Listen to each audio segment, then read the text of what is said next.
Hello everyone, my name is Viren Dayal. I'm a custom broker, faculty and a trainer. In today's topic, I'm going to throw some light on what is seizure of goods, seizure of documents and seizure of things.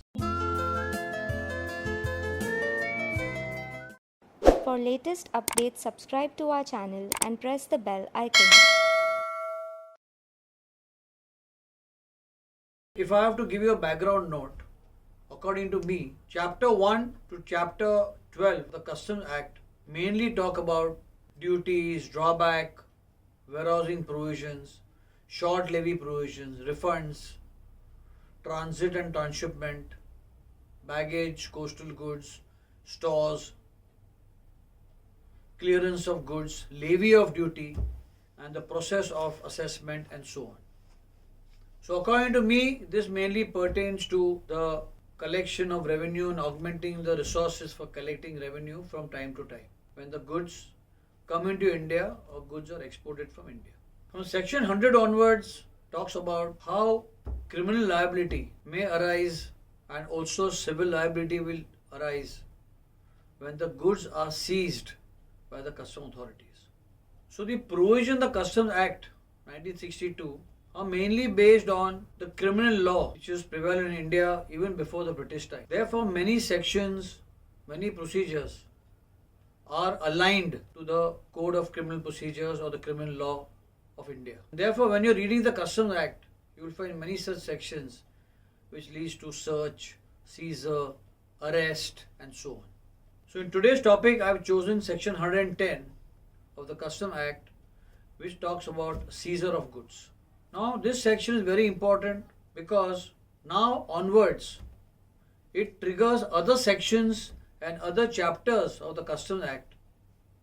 That is, if the goods are seized, in that case they can be liable to confiscation. Before they are confiscated, a show cause notice is issued under the provisions of section 124.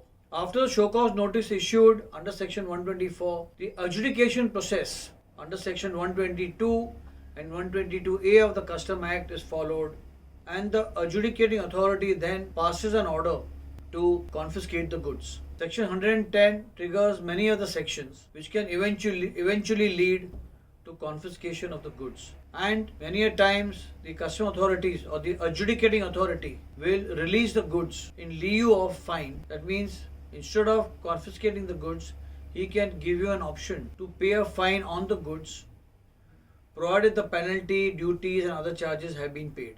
So this is the background note where I have given you a detail about how section 110 triggers the other sections of the Customs Act. So the word seize is to take custody of, to deprive somebody of using the goods because the proper officer has reason to believe that some goods or even documents or even things are like the laptop, maybe the phone, desktop, are liable for confiscation. He has to only say that I have reason to believe and then he can seize the goods. When he seizes the goods, he will take them in his custody, or wherever he cannot take them in the custody, he can tell the importer, exporter not to deal with the goods in any manner and to keep them the way it is.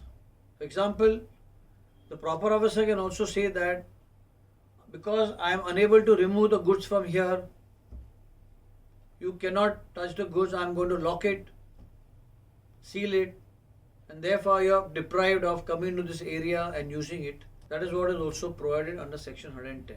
Section 110 subsection 2 also says that when the goods are seized, they cannot be seized forever because as it is the importer or the exporter is deprived of using the goods. So within 6 months, a show cause notice must be issued to the importer and exporter to show cause why the goods should not be confiscated, why not a penalty should be imposed upon those persons who are the importers. Many a times, depending upon the investigative emergencies, the kind of case it is, the show cause notice may not be possible to give within 6 months, and in such case, the show cause notice can be given up to 1 year, provided the PC or the CC agrees to give more extension. Once this has been done, then the adjudication procedure follows. But section 110, 1A, 1B and 1C say that even before the issue of a show cause notice, certain goods, because of constraints of space, depreciation in value, hazardous nature, perishable nature, and this can affect the revenue of the government. And for certain goods, a notification has been issued under section 110(1)(a), such as batteries, cell phones, gold, silver, and many such goods, which can be sold with the permission of the magistrate, who will check the inventory of these special kinds of goods which are mentioned in the notification and can be sold even before the period of 6 months, so that the government of India does not lose its revenue. However, if no show cause notice is issued at all within the stipulated period of 6 months and 12 months, the goods are deemed not to be offending goods, and the norm and the seizure as such has not taken place, will be presumed, and of course the importer or the exporter can use the goods as if they have not been seized. Besides seizure of the goods, the proper officer can even seize documents and things, and a proper inventory will be taken and a copy will be given to the importer, the exporter, from whose premises the documents are taken and the things which have been taken. In the year 2019, the sole purpose to protect revenue of the department and to avoid smuggling, the bank account can be provisionally attached of the importer and the exporter, and also with the permission of the PC or the CC, the property can be attached of the importer and exporter up to a certain time limit.